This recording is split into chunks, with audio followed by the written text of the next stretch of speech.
পরিষ্কার বলি, ছাত্র জনতা সিপাহী জনতার বিপ্লবের মাধ্যমে এখন যে বিজয় পেয়েছি, আমরা অন্তর্বর্তীকালীন সরকার গঠন করেছি। আমি সরকারকে বলবো, ভয় নেই, কোন ধরনের দ্বিধা নেই, সংকোচ নেই। প্রত্যেকটা জালেমকে ধরে ধরে আজকে জালেম গোষ্ঠী নদীতে পাওয়া যাচ্ছে, ভরতে পাওয়া যাচ্ছে। রক্ত খেকো হাসিনার আমলে যারা জনগণের জানমাল নিয়ে ছিনিমিনি খেলেছে, রক্ত জড়িয়েছে, বিবারিয়া থেকে যশোর পর্যন্ত, হাটাজারি থেকে ঢাকা পর্যন্ত যারা রক্ত জড়িয়েছে, প্রত্যেক জালেম, প্রত্যেক খুনিকে ধরে বিচারের কাঠ গড়ায় দাঁড় করা।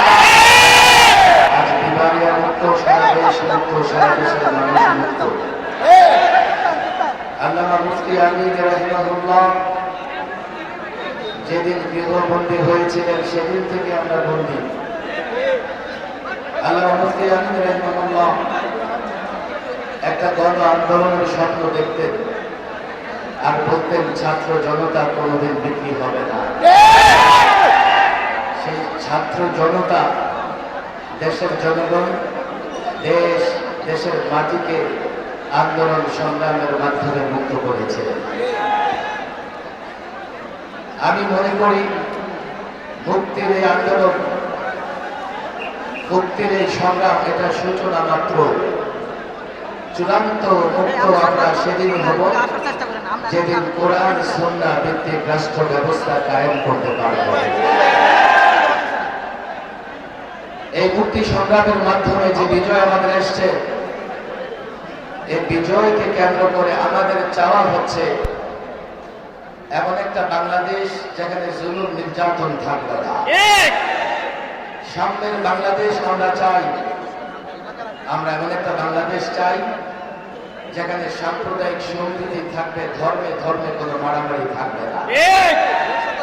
আমরা এমন একটা বাংলাদেশ চাই যেখানে দুর্নীতি থাকবে না।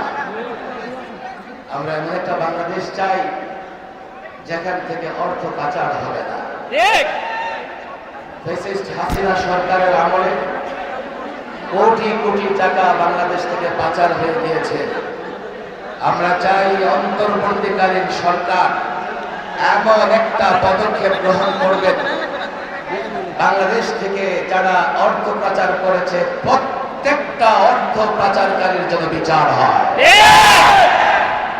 আমরা চাই দেশে সাম্প্রদায়িক দাঙ্গা যেন না লাগে। সাম্প্রদায়িক সম্প্রীতির বাংলাদেশ, ইসলাম ও সাম্প্রদায়িক সম্প্রীতির কথা বলে। আমরা দেখেছি বিগত আওয়ামী সরকার মুখে তো বলেছে সংখ্যালঘুদের পক্ষে, কিন্তু বাংলাদেশের যতগুলো জায়গায় সংখ্যালঘুদের উপর আক্রমণ হয়েছে, এর জন্য আওয়ামী লীগ দায়ী, যুবলীগ দায়ী, ছাত্রলীগ দায়ী, আওয়ামী সরকার দায়ী। বাংলাদেশের তাওহীদি জনতা, আলেম ওলামা, ছাত্র জনতা, টুপি দাড়িওয়ালারা কখনো কোনো অমুসলিমদের উপাসনালয়ের আক্রমণ করেছে, এর প্রমাণ আপনারা কোথাও দিতে পারবেন না। আমরা চাই 2001 থেকে অদ্যাবধি জুলুমের শিকার হয়ে যত রক্ত ঝরেছে, যত প্রাণ ঝরেছে, প্রত্যেকটা ফোঁটা রক্তের বিচার যেন বাংলাদেশের জমিনে হয়। পরিষ্কার বলি, ছাত্র জনতা সিপাহী জনতার বিপ্লবের মাধ্যমে এখন যে বিজয় পেয়েছি, আমরা অন্তর্বর্তীকালীন সরকার গঠন করেছি। আমি সরকারকে বলবো, ভয় নেই, কোন ধরনের দ্বিধা নেই, সংকোচ নেই। প্রত্যেকটা জালেমকে ধরে ধরে আজকে জালেম গোষ্ঠী নদীতে পাওয়া যাচ্ছে, ভরতে পাওয়া যাচ্ছে। রক্ত খেকো হাসিনার আমলে যারা জনগণের জানমাল নিয়ে ছিনিমিনি খেলেছে, রক্ত জড়িয়েছে, বিবারিয়া থেকে যশোর পর্যন্ত, হাটাজারি থেকে ঢাকা পর্যন্ত যারা রক্ত জড়িয়েছে, প্রত্যেক জালেম, প্রত্যেক খুনিকে ধরে বিচারের কাঠ গড়ায় দাঁড় করা। নেতৃবৃন্দ আছেন, বক্তব্য রাখবেন।